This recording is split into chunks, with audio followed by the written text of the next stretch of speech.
yang diambil itu memang memiliki darah Indonesia ya.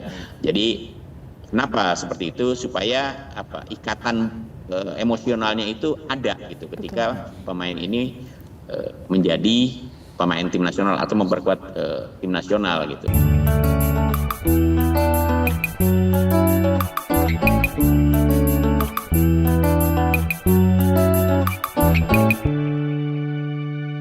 Nah, Bung Gesit, ini mungkin bergeser sedikit nih di sepak bola Indonesia lagi, selain Persib Bandung yang lagi ramai dibicarakan adalah soal timnas Indonesia yang kabarnya ada 6 pemain natural yang siap, pemain keturunan yang siap dinaturalisasi. Padahal kemarin gembar-gembornya nggak mau nambah pemain naturalisasi dulu dalam waktu dekat.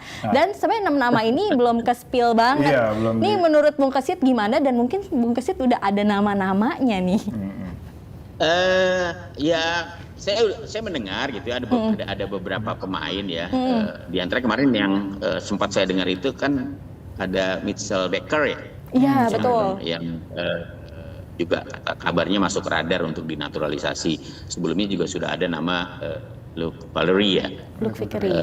Selebihnya saya kira masih butuh konfirmasi juga, karena kemarin saya dengar info juga dari DPR gitu ya. Ternyata belum ada nama-nama baru ya, calon-calon pemain timnas yang masuk ke meja DPR begitu ya. Artinya belum ada rencana DPR untuk melakukan hearing lagi gitu ya, dengan pendapat dengan Kemenpora ataupun dengan PSSI begitu sebagai users gitu ya. Tapi kan nama-namanya memang sudah sempat beredar ya. Oke lah, terlepas dari itu, saya kira kalau kemudian masih ada proyek atau program pemain naturalisasi, lebih kepada ya lagi-lagi ini kan memang Ketua Umum PSSI-nya kan masih Pak Erick Thohir gitu ya, dan Pak Erick Thohir kan memang punya program itu gitu ya. Ditambah lagi dengan hadirnya pelatih baru John Herman, yang ternyata John Herman juga memiliki keinginan juga untuk menghadirkan pemain-pemain diaspora Indonesia ya masuk ke dalam tim nasional. Jadi sepertinya memang klop ini antara Pak Erick Thohir dengan atau PSSI dengan John Herman. Makanya bertebaran kembalilah nama-nama yang akan dinaturalisasi oleh PSSI. Nah, terlepas dari itu saya kira ya program naturalisasi boleh-boleh aja begitu ya, sepanjang pemain yang direkrut, pemain yang diambil itu memang memiliki darah Indonesia ya. Jadi kenapa seperti itu, supaya ikatan emosionalnya itu ada gitu ketika pemain ini menjadi pemain tim nasional atau memperkuat tim nasional gitu. Apalagi sekarang ada target 2030 Indonesia lolos ke Piala Dunia, seperti yang disampaikan juga oleh John Herman dalam wawancaranya baru-baru ini ya, bahwa dia targetnya adalah membawa Indonesia ke Piala Dunia di tahun 2030.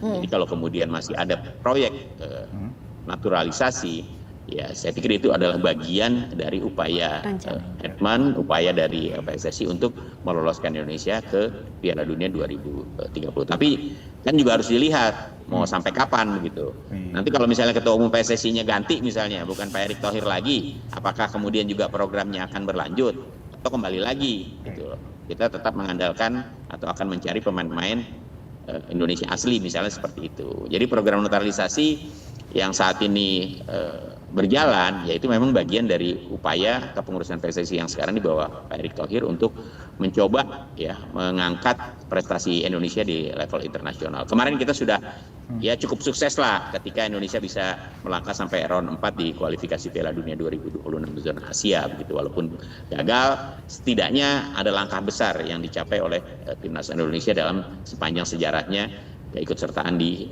kualifikasi Piala Dunia. Dan ini ada tantangan baru lagi di 2030 yang tampaknya masih akan terus dikejar oleh PSSI supaya Indonesia bisa lolos ke Piala Dunia tahun 2030.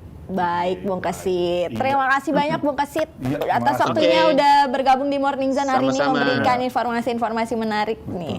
Terima kasih Bung Gesit, sehat selalu, salam olahraga. Sehat selalu, salam olahraga, selamat pagi. Soal pemain keturunan Indonesia, ternyata ada yang katanya jadi anak asuhnya Jose Mourinho nih. Betul, jadi pernah jadi anak asuhnya Jose Mourinho di Fenerbahce kalau nggak salah, namanya Jadon Oosterwolde.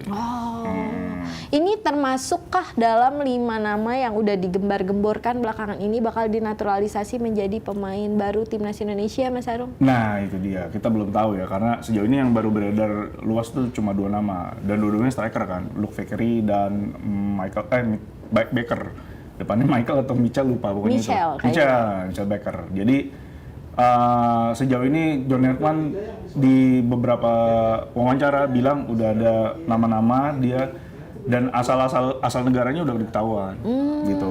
Udah ada beberapa beredar lah, ada 2 dari Jerman kalau nggak salah, 2 dari Belanda, 1 dari Australia. Oh gitu. 1 dari Amerika Serikat, 6 sebetulnya. Oh 6 ya, 6. Meskipun namanya emang belum namanya banget ya, belum cuman ini. warga negaranya udah ketahuan Udah ketahuan. Gitu. Kalau entah itu warga negara, entah itu mainnya di mana ya. 2 Belanda, mainnya ya. Iya, 2 Belanda, 2 Jerman, 1 Australia, 1 dari Amerika. Nah, gitu. 1 Australia, 1 Amerika ketahuan ya. Luke Vickery kan main di MacArthur, sementara Baker main di tim amatir di Amerika gitu. Makanya itu yang masih yang ramai dibicarakan baru 2 nama itu. Sisanya nih masih nebak-nebak karena memang kalau untuk yang berkarir di Belanda dan juga Jerman itu banyak banget ya yang berdarah Indonesia. Betul, apalagi Belanda ya, karena kita punya kedekatan sejarah dengan Belanda. Dan kalau Belanda kayaknya kemarin kan habis kasus-kasus yang paspor gitu itu, jadi mungkin agak lebih berhati-hati aja. Para pemainnya ya, benar. Begitu dia berganti paspor jadi Indonesia, berarti otomatis dia akan kehilangan hak dia sebagai pemain dari Belanda. Gitu. Betul. Nah kalau Jayden sendiri, ini katanya punya 3 darah keturunan ya Mas Arum? Suriname, Indonesia, dan juga Belanda. Bisa eligible 3 negara. Mungkin dia lahirnya di Belanda, tapi dia keturunan Suriname dan punya darah Indonesia. Oh gitu. Sama kayak seperti Luke Vickery. Luke Vickery juga punya bisa membela 3 negara ya, Australia, Amerika, dan Indonesia. Indonesia dari darah ibunya, Australia di tempat lahirnya, Amerika kayaknya dari bawahnya. Oh gitu. Dan kalau soal kiprahnya, ini jadi pemain yang satu ini nih berposisi sebagai bek kiri sekaligus bek tengah. Dia memulai karirnya di Akademi ZAC di kota kelahirannya sebelum hijrah ke Akademi FC Twente pada 2012. Setelah itu dia menembus tim senior di Twente dan menjalani masa pinjaman ke Parma. Wah. Parma, main di Italia. Yang di Serie B Italia ya. Bersama bahkan dia main bareng Buffon. Legendanya Italia. Betul. Benar. Terus Jayden akhirnya mendarat ke Fenerbahce pada 30 Januari 2023. Nah, Fenerbahce ini adalah klub Turki yang memang dilatih sama Jose Mourinho gitu. Iya. Musim lalu dilatih Mourinho. Nah, itulah dari Fenerbahce ini kisah Jayden dan Mourinho bermula saat dia si Mourinho ditunjuk sebagai pelatih pada 2024 menggantikan Ismail Kartal saat itu gitu. Di bawah asuhan Mourinho, Jayden langsung merasakan standar kepelatihan yang terkenal tinggi. Di babak kualifikasi Liga Champions 2004-2025 menghadapi FC Lugano, Jayden bahkan sempat dicoret dari skuad untuk leg kedua karena dianggap tampil di bawah ekspektasi. Kayaknya begitu sih. Jadi memang kalau secara performa gimana Mas Arum? Ya secara performa oke-oke aja karena dia main di Turki, salah satu liga yang oke lah di Eropa bisa dibilang, walaupun menengah ke bawah ya, tapi Turki salah satu liga yang kompetitif. Apalagi dia main di Fenerbahce yang salah satu tim besar di Turki ya, karena di Turki itu kalau nggak salah ada 3 ya, Galatasaray, Besiktas, dan Fenerbahce gitu. Gak sempet baca? Dengerin aja, klik icon text to speech di okezone.com.